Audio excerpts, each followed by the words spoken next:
For weeks, the entire world has been watching one choke point, the Strait of Hormuz.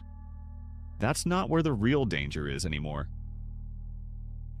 Yemen's Houthi forces just struck 5 separate energy sites inside Saudi Arabia directly. A desalination plant, an Aramco distribution station, a power station, a gas facility, and an Aramco liquefied natural gas plant in Yanbu. Satellite imagery confirmed real fires burning at the Jazan refinery. It's the first direct attack on Saudi oil infrastructure since 2022. Yanbu isn't a random target. It's the exact port Saudi Arabia built its entire escape plan around, over 1,000 miles of pipeline, specifically constructed to move crude around the Hormuz crisis entirely. Brent crude broke back above $100 a barrel within hours of the strikes.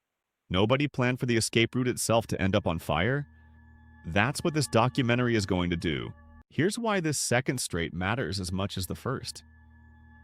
Roughly 12 to 15% of all global maritime trade, worth more than $1 trillion a year, moves through the Red Sea and the Bab el-Mandeb Strait, including nearly a quarter of the world's container traffic.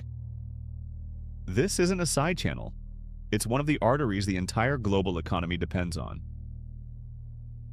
Yanbu became Saudi Arabia's critical export outlet specifically because the Strait of Hormuz stopped being reliable. That single decision, made to solve one crisis, quietly created a second one. As one energy analyst put it, the pipeline doesn't bypass the choke point problem. It just hands that choke point to a different adversary. Aramco's own CEO confirmed the attacks happened, but said there were no injuries and no impact to the company's supply to its customers. Real damage, real fires, and so far, a company insisting its output hasn't broken. This isn't theoretical. Days before the Aramco strikes, the United States itself proposed a 20% fee on ships transiting the strait under its own protection. It abandoned the idea within about 24 hours after Gulf governments called personally to object. If the world's most powerful navy couldn't make a toll stick past a single day of pushback, controlling this strait by force is clearly not simple for anyone. This is the actual mechanism.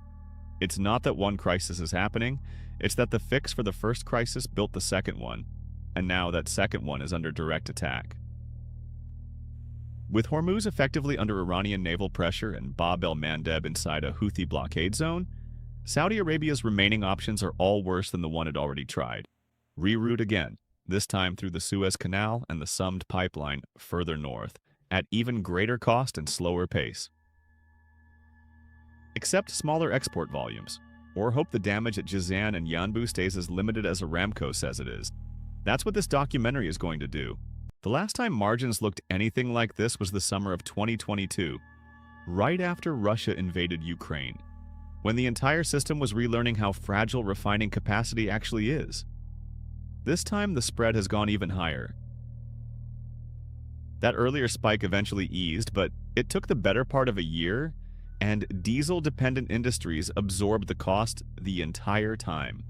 3 things could happen from here. Refineries currently down for maintenance could come back online in the coming weeks, easing the crunch and letting margins drift back toward historical norms. Or the system could stay maxed out indefinitely, with diesel staying expensive even if crude stays calm. Or one more disruption, one more refinery outage, one more blocked shipping route, and diesel prices accelerate hard on their own, completely independent of whatever crude is doing that day. Some officials are already calling the spread itself suspicious. The Trump administration has ordered scrutiny into whether refiners are pocketing the difference rather than passing it through. Regulators aren't so sure. So which is it? A temporary imbalance the market eventually resolves on its own? Or proof that the actual bottleneck in energy was never the oil, it was always the refinery? A. This eases once refineries catch up. B. The refining system stays the real risk long after crude calms down.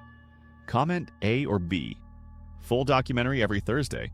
Subscribe and like and hit the bell so you never miss one.